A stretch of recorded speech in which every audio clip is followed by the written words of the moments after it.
Hey, how's it going, everybody? We're live. Hey, Patrick. How's it Hey, going? that was a really lovely surprise start. It's like, hey, we're going. So I'm gonna Sorry. I'm gonna go back to our traditional call it. Hey everybody, welcome to Hear Us Out. I'm Patrick, And I'm Paul. and Welcome. we are doing the online YouTube streaming sensation show that is again going back to reader submitted questions. So we're going to be talking about stuff that you sent us on Twitter. We did no preparation. We didn't even huddle. We didn't have a side chat. We didn't prepare ourselves. So you can also still stick stuff in the comments. Anybody who's joined us, we had great fun last week with some really good off the cuff questions. But until those people chime in, Paul, I am going to rip off the band-aid if you're up for Okay. that. Because here's Okay. one of the ones from last week that didn't get asked. Okay. And I'm surprisingly, Paul doesn't know which one I'm going to pick because there was a few.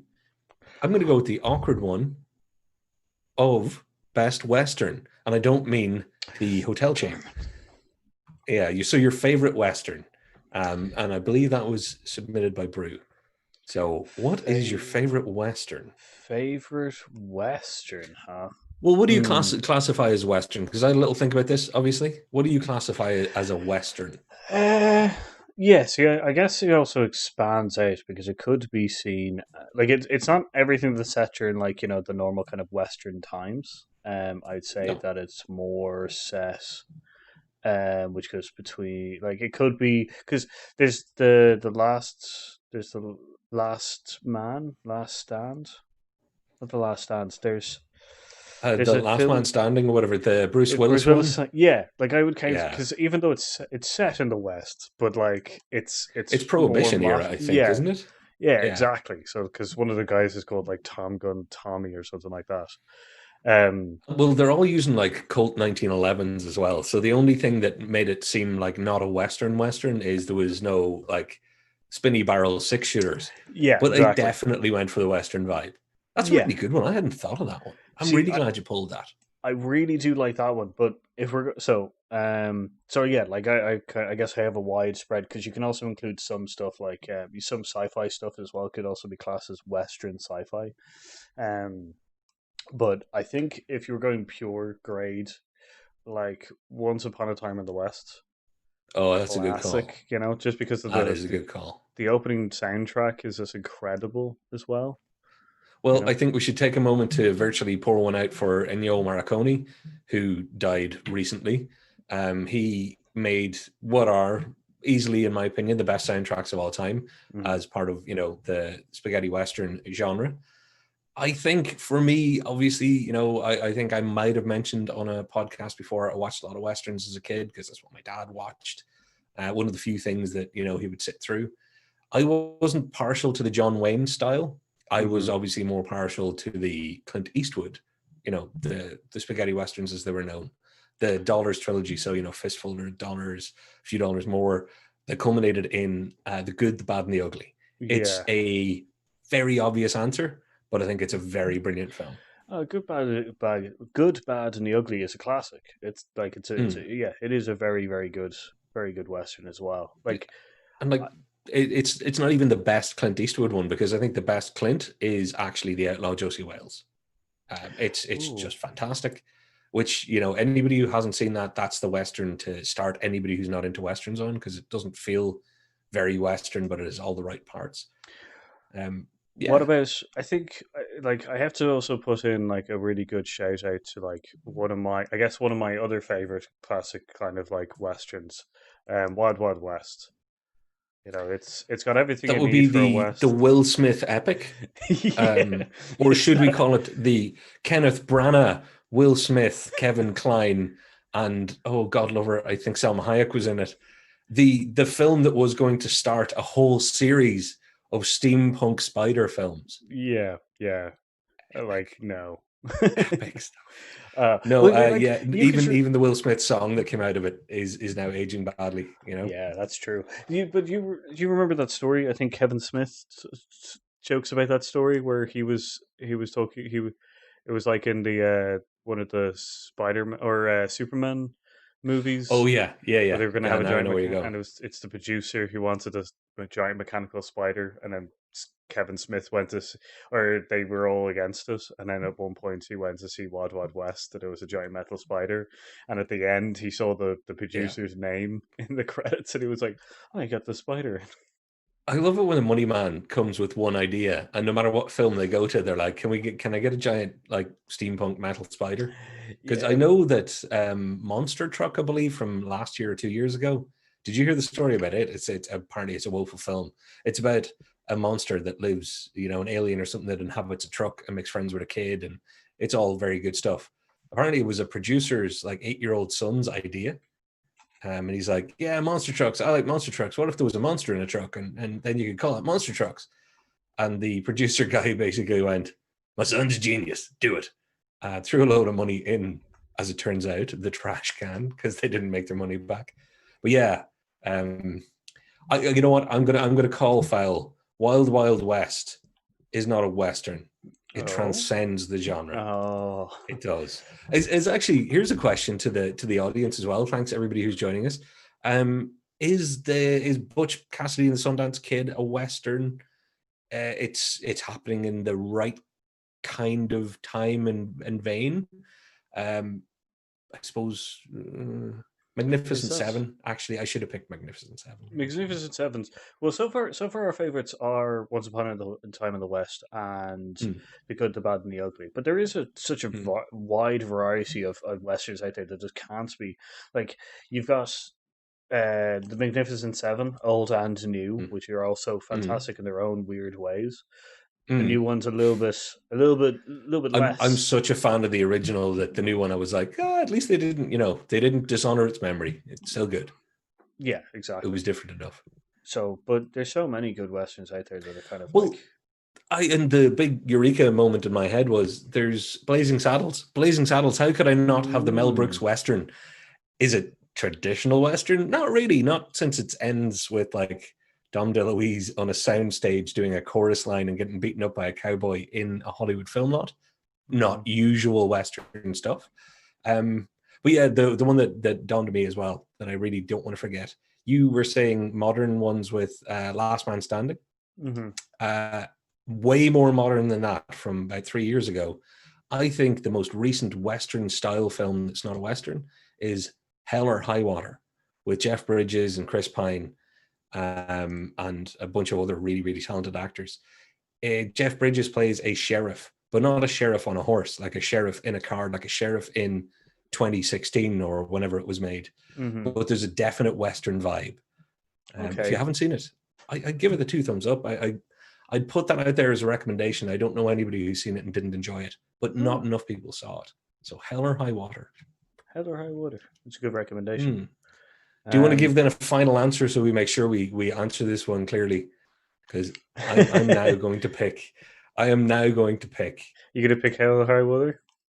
No, I'm going to pick Magnificent Seven because it's got enough cheese but enough good, and it has some of the best lines in the history of time. Like I will never walk away from Charles Bronson, grabbing a kid, saying, "I'm not a hero. Your fathers are working their fields. They work hard every day. They're heroes, not me."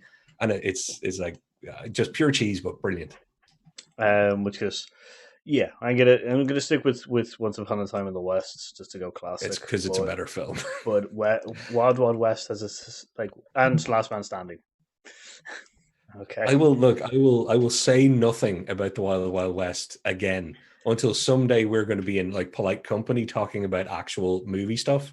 I'll be like, his favorite westerns, Wild Wild West. He's got Will Smith T-shirt at home. He has. Yeah, yeah.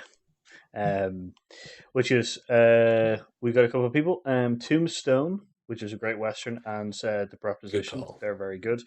True Yeah, Grit. The True Grit. We've said Blazing Sandals as well. There, Kev. True Grit, the new one and the old one, the one with Jeff Bridges and Jeff Bridges. Yeah, Matt Damon. Is real. It's real weird seeing Matt Damon in True Grit as the Texas Ranger. Oh, it's one of those things though. Matt Damon shows up in more surprising places than you ever really think until you look at his IMDb page and you're like, wow. But yeah, that's a classic. And Tombstone's a great call for maybe one of the great casts. Like Tombstone had, Val Kilmer, it had Kurt Russell, but it had a real, getting away from the old westerns. Where, you got to have your John Wayne in a John Ford film, whatever. You got to have Clint in the spaghetti western. But taking a modern take and putting the amazing cast that they did in Tombstone, looking back, if we ever do ultimate casts, good job casting director, I think it might even get a shout out. Which goes, Nora jumped in and said, which goes, True Grit. So new one's great. Jeff Bridges is really good. Though I will also say, what was that one? The Lone Ranger, the new one, the one with Johnny Depp as which goes as. I haven't watched it. It's awful. I have not watched it. It's so fucking awful. It's so and that's why awful. I haven't watched it. It's so awful, Patrick. It ended Armie Hammer's career for a while too. The poor guy. So bad. But seriously though, is it any good? I I'm able to get through awful films. Like I'm a proud cult member of the Mutant Chronicles, the one with like Ron Perlman and for some reason John Malkovich and Thomas Jane. It's an awful film. Oh yeah. But like I can get through that film several times. Could not get through The Lone Ranger. It was just like, this is so much green screen and no one wants to be there for green screen. Like none of the like in Mutant Chronicles, everybody it's all like green screen and they all know it, so they all know how to act and stuff. But Lone Ranger, it's just like they're just like not having any of this. It's on my list to watch because it's it's so bad it's worth seeing. And I want to call out, hey Lisa, good to see you in the live chat. Great commenter over since we started the channel, so thank you very much. Excellent to see you. She mentions Bone Tomahawk. I'll be honest, I wimped out of seeing it because somebody I know very well said, you know what, I wouldn't eat before you see it, and that put it in my head that it's probably my head is so much worse than what the movie actually is. But then people go, no, the movie's pretty hardcore. Have you actually watched Bone Tomahawk? I'm trying to think. Is that the one with Johnny Depp? Is that another one? No, it's Kurt Russell is in this one. Help me out there, folks, because I haven't seen it. It's not ingrained in my head. And I think it was Kurt Russell from about 6 years ago. Kurt Russell.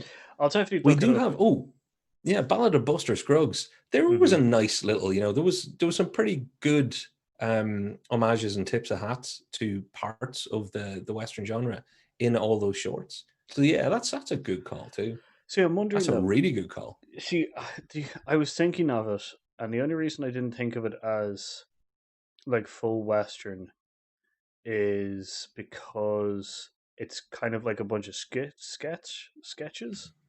Like it's a kind of group of short stories. Now, nothing wrong with that or anything. It's just that if I was more categorizing this as Western movies, kind of thing, like full length Western movies with like Buster Scruggs is absolutely amazing. It's incredible. The last short story is great. I really that one really tickled you. I've got to say, I particularly enjoyed the first as well. But Paul, put simply, this is Hear Us Out. We are anything but professional. Never going to happen. If it's so much as Western themed, it fits right in. Okay. We're gonna allow just about anything. So, we already talked about Wild Wild West, so why not? I have to call it out. Firefly got mentioned, and neither one of us brought it up. For shame on you, for shame on me, for shame on everybody that didn't say Firefly first, because that is possibly in the spirit of sci-fi Western the best there is.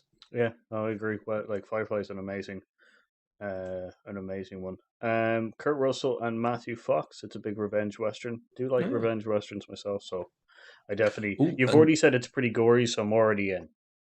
Yeah, well, you'll probably love it, and I may well be like, I don't know if I can sleep after that. Godless, which I really enjoyed as well. That's Jeff Daniels, and we talked about it on an episode at some stage in year one of this podcast. Godless, well, it's on Netflix if I'm picking the right streaming service. Okay. Again, worth a little watch.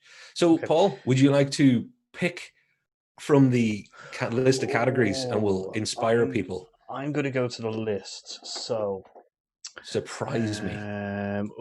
let's. So, I'm going to go to.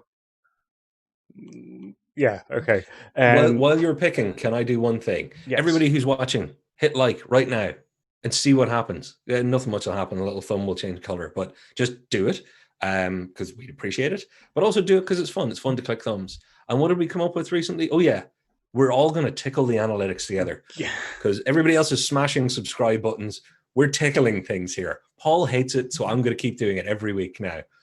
Tickle the subscribe button, entice the like button, and enjoy the comment section.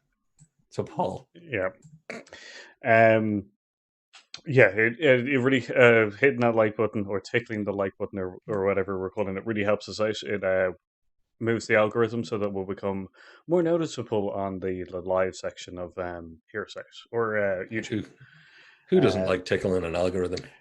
yeah, so I'm going to choose. Yeah, I think out of our list, I'm going to choose one that I'm really interested in, which is another one that Brew put up, which is after lockdown, will Oh, people have a TV series fatigue? But I'm going to increase the scope of this dun dun dun. Hold to on, everybody. are people going to have, which is kind of like, I guess, just media fatigue, because like um movies and TV shows are going to be the similar kind of. I know we're getting a lot more TV shows now because it's a lot easier to release, but I'm also including movies. So Would you like me to go first? yeah, go for it. Well, simply put, if there is an after lockdown in the conventional sense of we go from one day kind of lockdown to next day not, which isn't really going to happen because it'll be quite gradual Hmm. for everybody on the planet. I think you'll see, yes, there will be a period of time where people are like, do you know what? Now that it's safe to congregate and safe to get together, there will be less binge watching. So there'll be less of the, what are you doing this weekend? I'm doing 18 hours of TV because I'm going to watch like, two whole TV series. I think it will be a slowdown, but not a stop. And I actually think it'll be quite short lived because the quality and the availability, thanks to streaming, and the instant kind of I can find what I want is going to bring people back to it. That's what's made people binge watch pre COVID. It's what made it so popular pre COVID. We did a whole episode on is TV just too good now? Is there just too many good things? Because you can't actually keep up. So I think there'll be a brief respite. But I would say if it's a dip, it'll be one of these. It'll be right back to people watching as much as they can because of all the good stuff that's out there. Yeah, like I think that's what's going to happen too, in the sense that TV Switching the series, channels. like TV series, I think yeah, it'll be the short lived kind of dip when people can kind of like venture outside again and go around the place and stuff.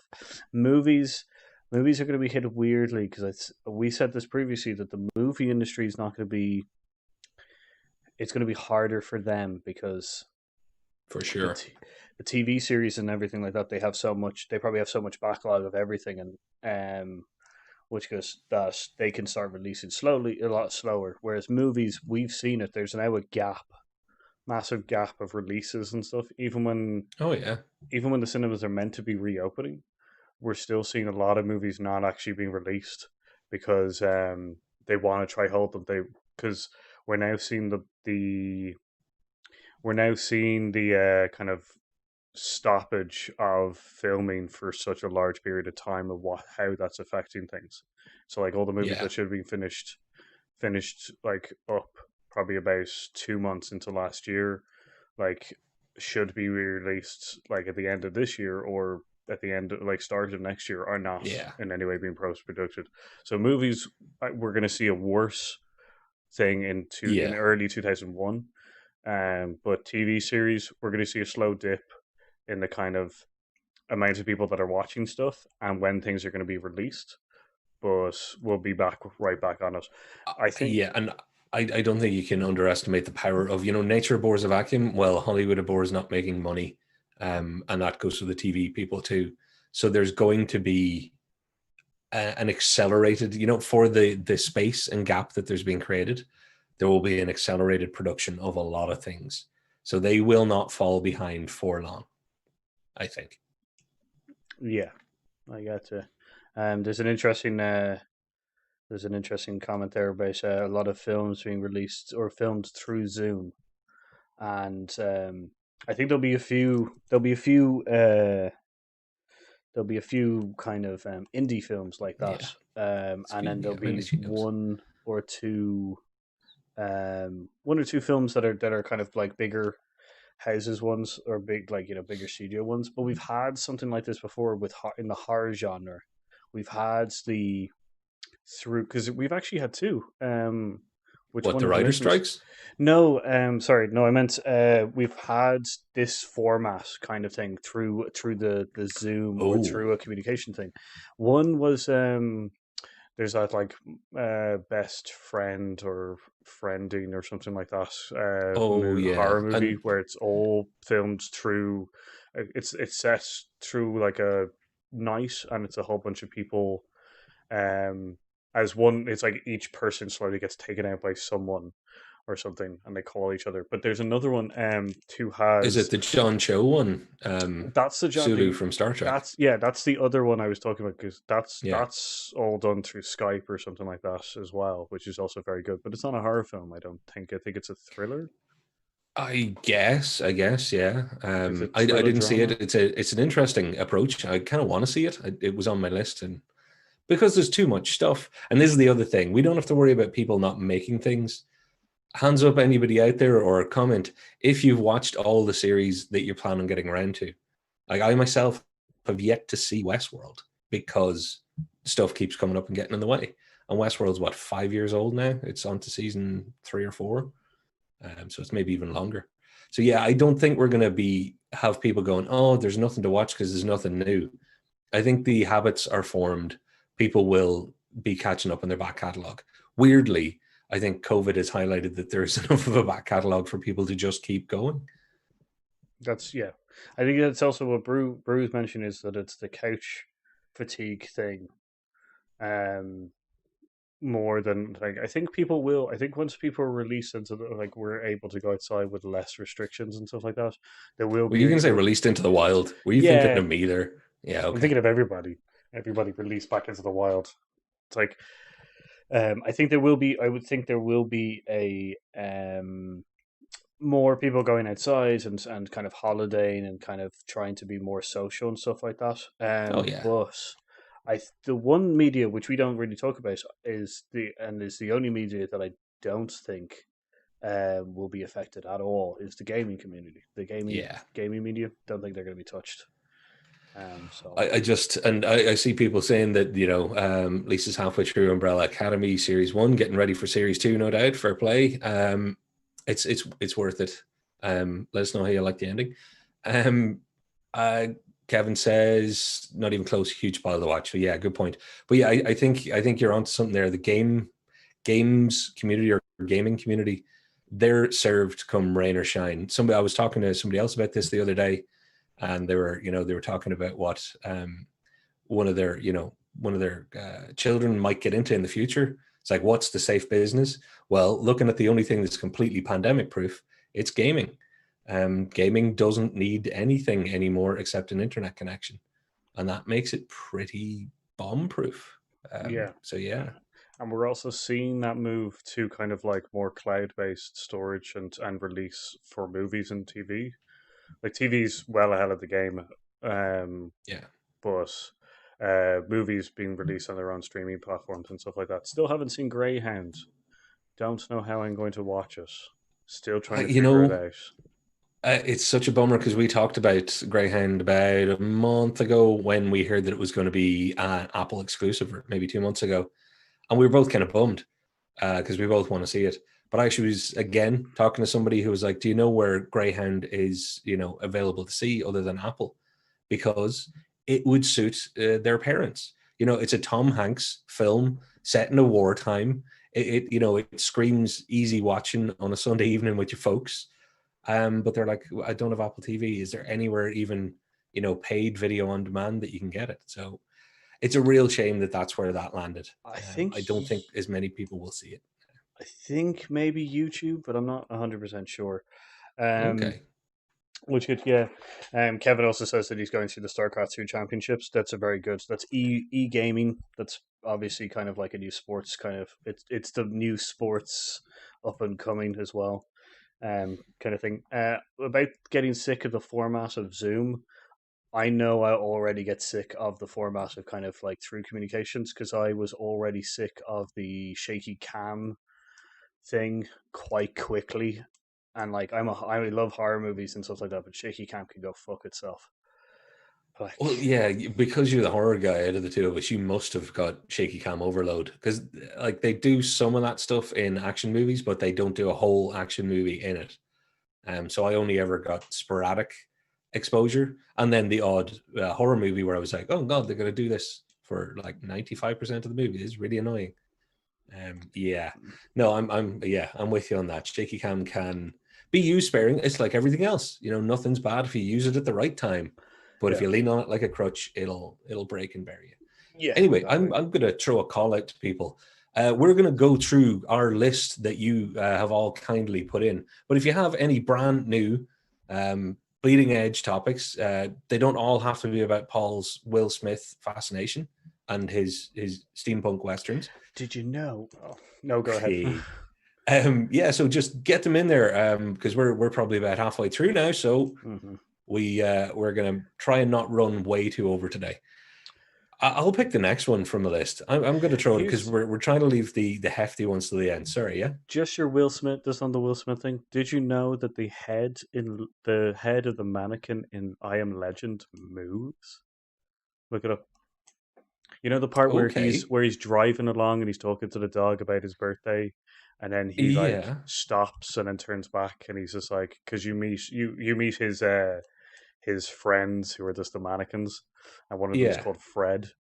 Um, he drives back and he looks and there's a faraway shot of Fred and the mannequin's head moves.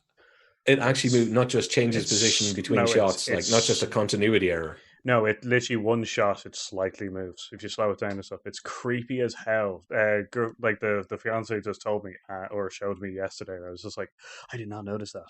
It's a That's it, subconscious creepy folks. thing. That's it. That was the first recorded case. The mannequins, when they rise, will know that we should have got it from I Am Legend. Um, I'm gonna spin us over to the next Yeah, topic, go for it. which is probably going to be quite short unless you all get involved because this is one that because it was submitted last week, both myself and Paul went, don't know if we're the right people for this. It's best rockumentaries. Oh yeah. Again, submitted by Brew. And I can start this one off because I know that I'm not picking it as best rockumentary, but I know he loves this band. Oasis's Supersonic. So Supersonic, the Oasis story or rockumentary. I'm assuming it counts. I don't know what the walls and edges of rockumentary are. I came out of it knowing a little bit more about Oasis. I've never been a huge fan. I like Noel Gallagher. I think he's a very talented guy. I like some of their songs. I think that's great. I did come out thinking, God, Liam Gallagher is just the guy I thought he was. And the person who was with me is actually in the chat somewhere here. And they kind of acknowledged that as well. I'm at a horrible disadvantage because I don't think I watch rockumentaries really. I've never had a music has always been the one kind of I guess kryptonite in my media like Mm. item. Like I took up gaming rather than music. I think. Well, that's fair enough. I took up messing around with cars rather than either. So you chose wisely. It's cheaper. But we talked about what film would be the first one to come up, and does it fit? Spinal Tap. It's Yeah. on all our minds, folks. But is it a mockumentary that's about rock? Is it a rockumentary mockumentary? Is it a mocha frappuccino mentary? I don't know. I consider Spinal Tap a rockumentary for one reason. They may not have been a real band when they made the mockumentary, but by the time the film came out, they then went on tour and technically are a real band. kind Yeah, of. see, yeah, we chatted about And it's this. a fabulous film. Fucking, It's it's great. funny enough because it is a film that I've seen, but I don't include it in the rockumentary thing because it is a rockumentary, which we had difficult trying to say yesterday. um, like Yeah, Spinal Tap Mocky is Rocky. Spinal Tap is really really good, but it's more of a mockumentary. Kev, you are correct. Katy Perry does find out about her divorce in the middle of her documentary. Um, Here's a secret. Guess who went to see the Katy Perry for her first like movie thing in the cinema? This guy. oh wow. Yeah. I know. It's just because there's nothing interesting about me. So I thought, you know what? I'm going to do this on purpose, just so if I ever have to give something on a radio show, that will be my random thing. Ah, No, it's a long story. It was on. Yeah. When you're at a cinema, you're going to go and see something sometimes. that's It was true. actually all right. I want to just go before we get away from Spinal Tap, because otherwise I'll forget. Everybody who has not seen, if you've seen any Christopher Guest films like Best in Show, etc., etc., etc., they're all great. The other ones, but A Mighty Wind is Spinal Tap ish, but it's about folk singing, and it's Christopher Guest and the whole. It's all the people you'll recognize from Spinal Tap and the other Christopher Guest films, but it's about folk singing. It doesn't sound good, but trust me, when you watch it and listen to it, it actually sounds really good. Catchy folk tunes. Didn't think I was going to be saying that one tonight. Hmm, Trust me. interesting. Just look it up, watch it. You'll come back and thank me. It's Okay, funny as hell. definitely Yeah. will. Bohemian Rhapsody has been mentioned, but I don't include that as a documentary because that's more of a dramatic telling Yeah. of a story. It's like like I wouldn't include it as a rockumentary or even a documentary. It is more of a dramatic telling Yeah. of a history. So great movie though. Well, I did really enjoy it. if you're looking for stuff easy at hand, head down to Netflix. We've all got it. Don't lie, you're using someone else's password at the very least. There's a ZZ Top one that's nice. It's good. It's fun. ZZ Top have a crazy history. If you like ZZ Top, you'll like it. If you don't like ZZ Top, you'll probably like it. I like Yeah, ZZ Top. you But were sorry, mentioning you this go on. is fucking Zoom. Yeah, sorry. This is the this because you were telling me to watch that yesterday. It sounded really really interesting. So yeah, Yeah. I would also recommend it. But my personal favorite, and this is back to the bands you like, Rush. Rush, the fantastic trio from Canada who have, they've had tragedy, they have intrigue, they have interesting things. But essentially, it's three really nice guys from Canada who created a really, really talented kind of proggish rock group. And the documentary about them unveils the truth. At the very end of it, you're like, wow, they're three really nice Canadian talented musicians. It's awesome. It's so sweetly uplifting. It's just like watching Friends. And I don't mean like Rachel and Joey. I mean like watching Friends through the years. It's just great. Oh, it's an interesting one. I Yeah, like that kind of sweet. one. It's uplifting. Um, yeah, we got hearing some bias against folk music here. There's no inbuilt bias against any musical genre. I literally listen to just about anything and everything, and I'm a connoisseur of nothing. So One of my I, favorite. I will say somebody has called out that it's Brew's topic, so he should decide. So you know what then? Decide the winner then, Brew. We're not going to pick a winner for this one, Paul. We can have our own thoughts, but it's Brew's show tonight. Cool. All right. Well, I guess I'll just kick back. HC Yeah, Dixies, by the way, an ACDC tribute band that do bluegrass and like cool. American country music, Americana music. Great, great. They're fantastic. And you just made me think of Anvil, which I had completely forgotten. Anvil are a real band. I can't remember. I think they're Scandinavian, I think. Ooh, it's terrible. It's been years since I saw it. It's about a struggling kind of rock metal band, but they're just great characters. And they do have a fan base, but it's like if me and you were in a mediumly successful band and we hired somebody to do a documentary about us and then released it, but we didn't have a whole lot of money to do it. It's charming. It's very, very charming. But it Hmm. does go to show you how much grind there is to trying to make a music career happen. And if you love it, you'll maybe just keep grinding on, even if it doesn't kind of happen, in air quotes. You know, you're still living in a rented apartment. You're not rolling around like, you know, real big music stars in your own steampunk spider like Will Smith has. Always back to the steampunk spider, are we? Yep. Um, but if we're doing this, uh, brew, does Airheads also count then? Does Airheads count as a, you know? No, it's just a comedy, surely. Although, but you're right. We should wait for Brew. So we'll wait the 30-second delay, and Brew will come back on that. Yeah, Brew, get your last call in, because I think we need to we do. move on for time's We sake. probably. So my answer is, because nobody's allowed to pick Spinal Tap. It's just too obvious an answer. I'm going to throw my answer out there as a Mighty Wind, but the Rush documentary. If you're feeling like, you know, being just sweet with some Canadians. Okay. I don't have an answer. I don't Yeah. feel. I don't feel enough that I've watched enough to be able to say which one's the best. For me, Airheads. Airheads is best. Well, the jury is coming. Almost Famous as well. Yeah, I don't know. I'm removing all Brew's powers. Damn it! No, that's it. You've jumped the shark on that, son. Um, what are you going to pick from the list then? Oh, Because see, we got to get I'm through real. these. People did kindly submit them. Okay, is okay. So once again, if anyone wants to bring up a topic, um, which is if anyone wants to bring up a topic that we can discuss right now, go for it. I'll choose your one immediately. Which is, or we can pick from the list. Now we also have to wait the 30-second delay. So, Nah, go for the list. Just go for the list. What are you picking? uh, um, are there too many sequels? No. Next. So, are there too many sequels?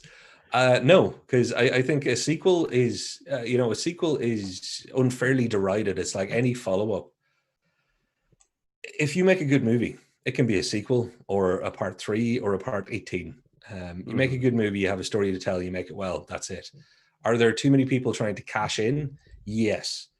I wouldn't say that they're all sequels, though. I think there's almost as high a proportion of knockoff, trying to cash in on a genre or a movement or a moment, as there are sequels. There are people making, we talked about it, you've got when young adult fiction adaptations, the Hunger Games, etc., they started Yeah, pumping out loads of those things. They weren't sequels, but they were shite, if yeah, you'll excuse my vulgarity. yeah. So yeah, No, not too many sequels. I think sequels get too hard a time just for being a follow-up to something else. You don't complain about the second episode of a TV show. yeah. Like I get your point. Would be reclassing the question as there's too many. There's too many cashing in sequels that don't follow up on the true story of it, or which goes, or is it? Yeah, that's my probably follow up question is there too many cashing in sequels, or is there too many movies being stretched out to multiple stories that or multiple movies just for the sake of maybe money and not Yeah, a trying to tell a true proper story from it. And then on top of that, so yeah, so that's probably Jesus, yeah, that's a layer cake. But and I think, and this is where the reason I went off my first rant. I think it's almost unfair that a sequel is what people say. Oh God, a part 2 or a sequel. Oh, why are they doing it? Anything that's made with a pure motivation of just making money, and there's no intrinsic kind of artistic value to it or artistic desire behind it, is going to be crap. Yes, there's an awful lot. It's very easy to go, well, we made this, let's try and make a follow-up. So it's more that by virtue of ignorance and laziness, that people will make crappy movies as a follow-up or a spin-off from something else. But there are a lot of genuinely first part, no sequel ever, terrible movies that were just made for the sake of money or to try and cynically make money. So yeah, and the reason I'm being so defensive is because I like, if a follow-up film has something to say and can be better than the original or as good, they're some of the best films of all time. Terminator 2, gotcha. but Aliens, gotcha. like I agree. I agree kind of like fully. If you put the time and effort into a sequel, they can be very good. And yeah, there's an automatic bias towards sequels in the kind of sense of going, well, this is probably isn't going to be good. And I do believe that that's kind of like it's the aspect of original idea versus a known idea kind of thing.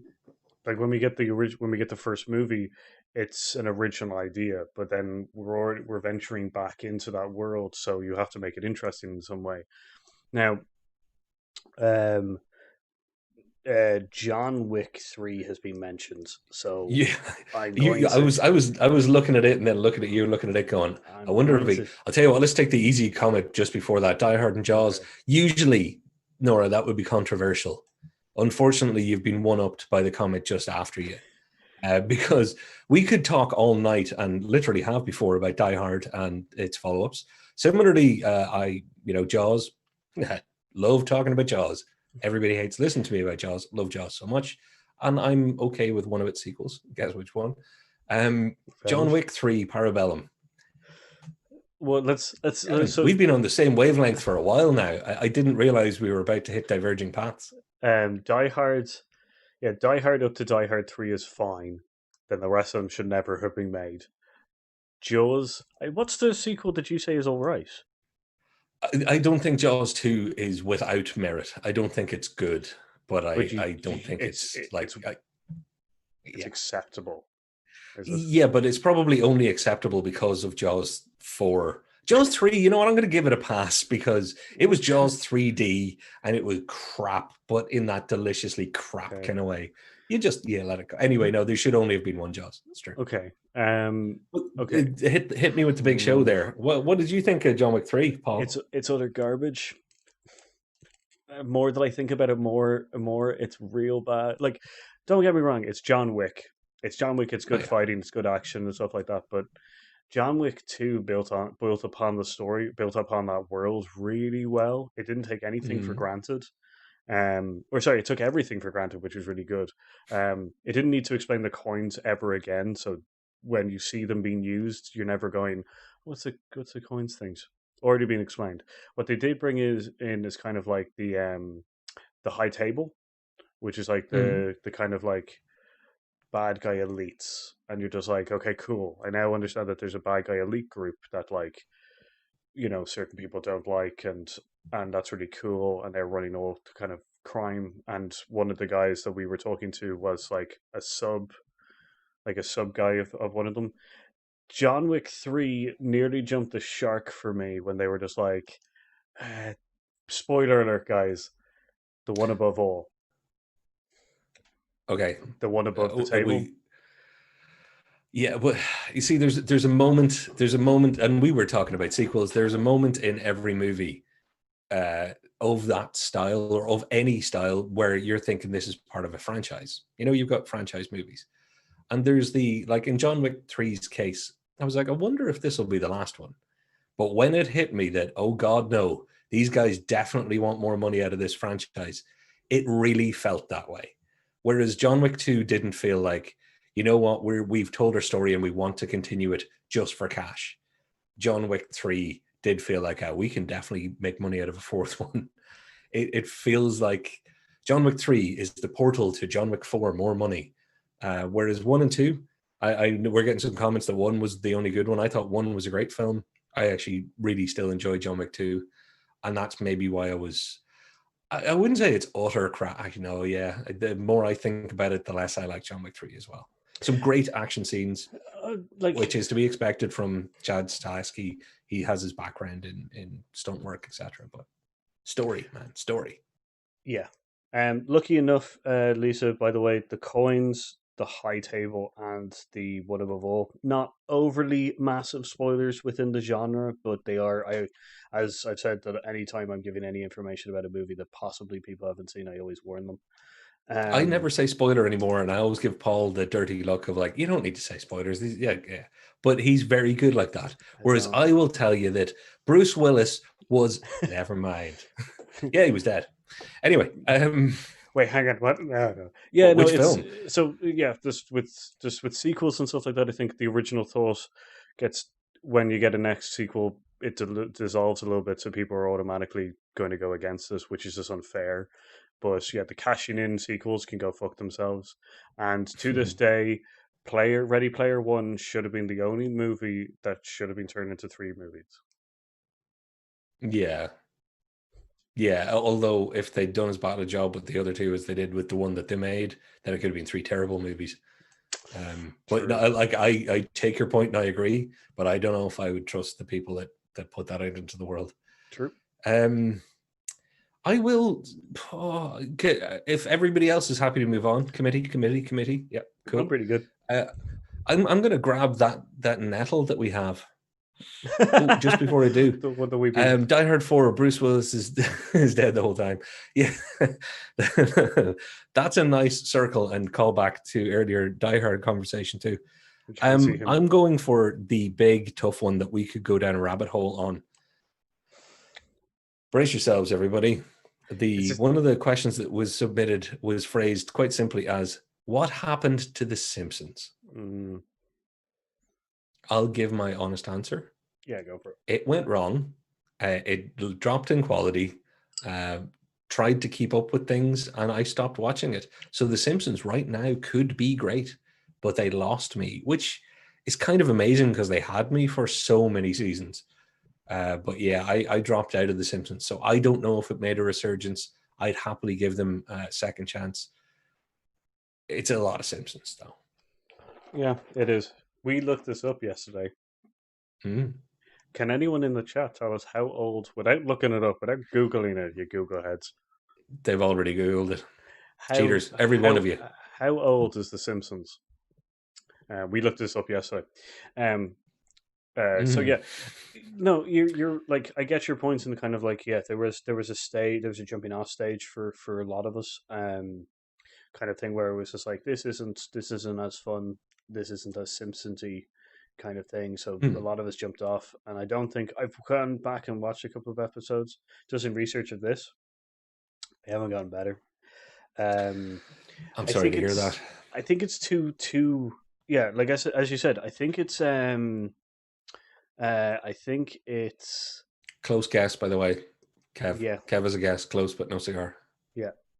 We're talking about The Simpsons as a singular show itself, not There is Marshall. no way on earth Lisa was named after a Simpsons character. That would be great. Because you easily could be called Homer right now. That is No, that's gas. Do you um want to tell them all, Paul? it was 31 years, so that's not including the Tracy Ullman show, which yeah, is where I first saw it. which would add 2 extra years onto us, but the Tracy Ullman show, it wasn't its own show. It was like 2 to 3 minute sketch or Yeah. parts of the show. So it is 1 year younger than I am. I think, yeah. Counting the that's shorts, it. it's 1 year older than I am. So 33 Exactly. years. And counting all they've ever done, I'm still older than it. So let's move on from its age because I'm starting to feel mine. No, genuinely though, why do we care? Why would we even bother talking about what happened to The Simpsons? This is the interesting conversation for me because I think The Simpsons, as we talked previously, changed a generation. It changed people's view of animation as kids TV to family TV to a family and adult oriented TV. It was a transitional bridge for lots of things, but also it wasn't only funny, which it was funny as hell. It was able to spawn connections between strangers. You can meet people still. And it happened to me. Genuinely, this happened. Somebody went, boo. And I heard somebody else go, I said boo earns. I was like, that is Simpsons. There you go. People can connect with strangers through Simpsons quotes, for crying out loud. So could it have ever stayed that good? I actually think, yeah. Ooh. I think what it tried to do was become better and better and better and become bigger. And I think if The Simpsons had become less popular and stayed itself, it would have been better for me in the long run. I think it would have survived longer and had a bigger number for longer. I think they really did start chasing the competition a little bit when competition started showing up.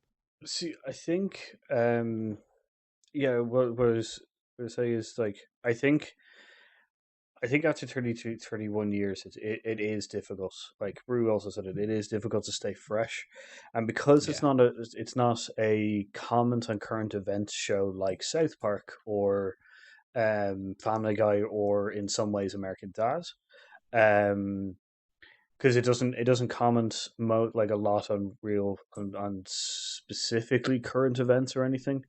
mm, That's where it kind of was more difficult to stay up to speed, or like not up to yeah, speed, but constantly because it was original stories, a lot of it with characters or with people from TV and film coming in and being actual characters like themselves, but a little bit more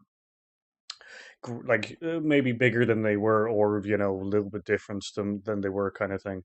But whereas Family Guy and American Dad really take the piss out of those people, Simpsons kind of more try to play them as real life people. Except for yeah. Hank Scorpio, because we all know Hank Scorpio definitely is a real person, and he is that crazy and amazing boss. And he Please hire me. will help you find a hammock if you Yeah, need to. Yeah, yeah, it's just that simple. There is no way that you can get away from the huge cultural impact. And absolutely, how can you be good, as good for 31 years in a row? You can't. But remember, The Simpsons did go through its ups and downs before we all kind of went, oh, it's crap now. So it was able to get better and worse. And you can stay in that better and worse oscillation. It's when it dropped off, started doing a lot of star appearances. You had a lot of guest voices and people playing themselves. That wasn't a good sign. The pivot from being a Bart show when they had their, like, you remember the Bartman and all that stuff? Well, actually, I was older, so yeah, I remember the Bartman being a thing. Um, but then they realized Homer is our cash cow. Homer is the one that we can hang the show off. That was good, but that couldn't last forever. And I think they painted themselves into a bit of a corner because they almost, and this is going to sound stupid, but they almost typecast their own characters too hard, too early, and that meant no, you can't easily move on. yeah. No, yeah, I definitely agree. Like like the other problem with typecasting Homer as essentially the kind of idiot father who kind of is the catalyst for things to happen. Every year he got stupider, and like that was a Mm. big problem. And kind of like, are you playing towards an audience, or like are you trying to keep the integrity? Like they were playing towards an audience and trying to kind of go like, what's the more grander idiotic things that this character can do, instead of having a consistency of the character. Like, because originally Homer wasn't stupid enough to like, he was stupid enough to get in trouble but know that he's in trouble. Yeah, Whereas a lot of the later seasons, he doesn't know why he's an idiot, or doesn't know that he's in trouble or anything like that. And that's a big problem for a character, because like yeah. being oblivious entirely makes you completely unrealistic or very And untouchable for a person. they rung, like, don't get me wrong, they made good use of that, but it's because they made such consistent and repeated use of that that it kind of typecast the character. It's an animation. You can dip in and dip out. No one is looking for continuity because these characters are not going to age. I'm pretty sure Maggie, you know, is the smallest 31-year-old on the planet then. Mm. They made a mistake of going back to the same well consecutively too often with how they were going with the characters. If you watch the first kind of 6 seasons, 7 seasons, there's a more fluidity, and it starts becoming more rigid as seems to be what's working with us or working for us. This is what we're going to write to. And I know people are commenting about the great writers they had and some of the ones that maybe left. There may have been one particular writer is being suggested here. That's possibly true. I would also say that money played a huge part. We want to make sure that this is what's popular, right to that. So anybody who was hired new was told, do you know what's working really well? Homer being a dope. Can we get another, I think he's talking to you moment?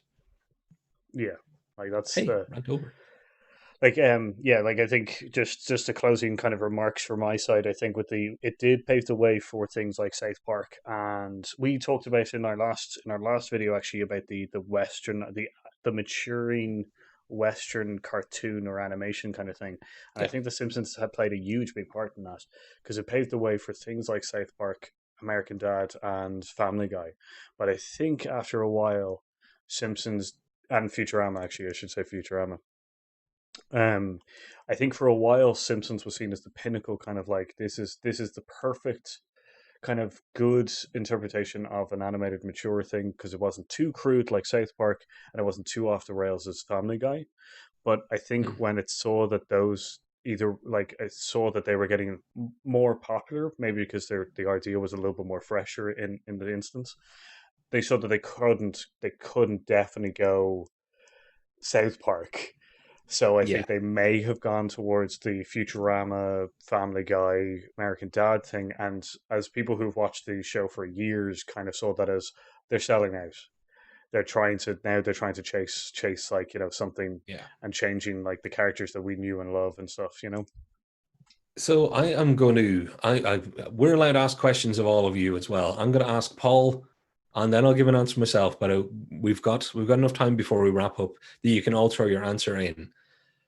Favorite Simpsons character, Oh, and I am going to make this more difficult.